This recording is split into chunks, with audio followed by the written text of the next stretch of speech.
Dia seorang gadis pencuci baju. Tiap hari tidak selesai-selesainya mencuci baju. Dia sangat terampil. Setiap pakaian akan dicuci bersih dan rapi. Hari ini tokonya didatangi seorang wanita. Wanita ini sangat misterius. Dia berkata ingin menyuruhnya untuk mencucikan baju yang terkena coklat. Setelah berkata, ia memperlihatkan senyuman aneh.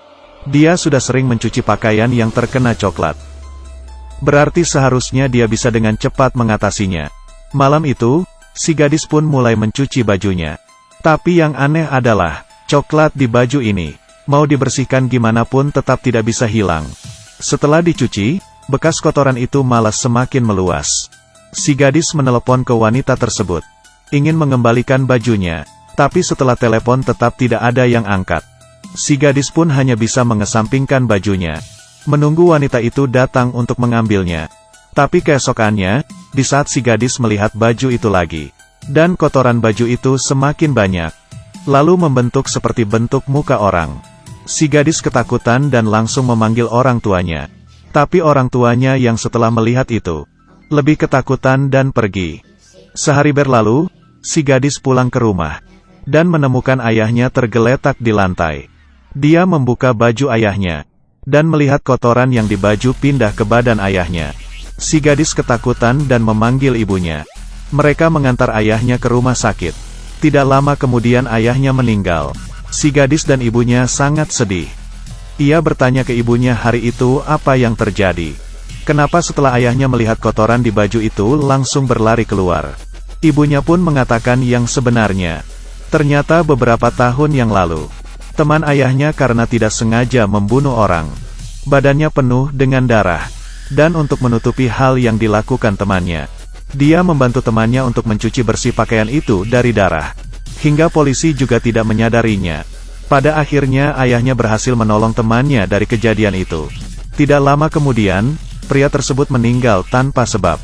Di saat dia meninggal di badannya juga ada kotoran seperti itu. Setelah menceritakan semuanya, ibunya pingsan. Kemudian, di badan ibunya juga muncul kotoran yang aneh. Semakin lama semakin banyak, pada akhirnya ibunya pun juga meninggal. Beberapa tahun kemudian, si gadis masih tetap mengoperasikan toko cuci bajunya. Tapi dia sama sekali tidak lupa dengan kejadian orang tuanya. Hari itu, dia bertemu dengan wanita misterius di tengah jalan. Wanita itu tersenyum kepadanya lalu pergi. Sang gadis pun langsung mengejarnya, dan datang ke sekitar rumah wanita tersebut. Dia baru menyadari, wanita itu sedang menumpahkan cairan obat berwarna merah ke dalam mangkuk. Setelah menumpahkannya, badan si gadis juga mulai ada kotoran berwarna merah. Polanya juga sama dengan baju yang dulu itu. Si gadis buru-buru masuk ke rumahnya untuk menghentikannya. Setelah masuk ke dalam kamar, ternyata korban yang tidak sengaja dibunuh itu adalah ayahnya si gadis. Dan mereka sekeluarga adalah yang membantu si pembunuh. Si gadis bertanya kenapa dia juga bersalah.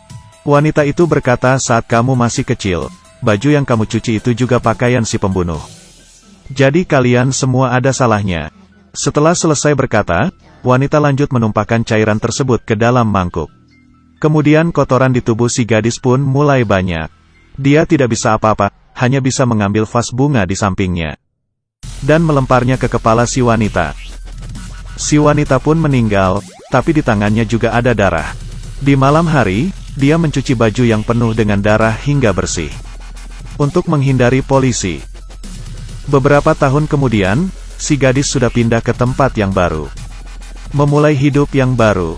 Beberapa tahun ini, dia selalu merasa tidak aman.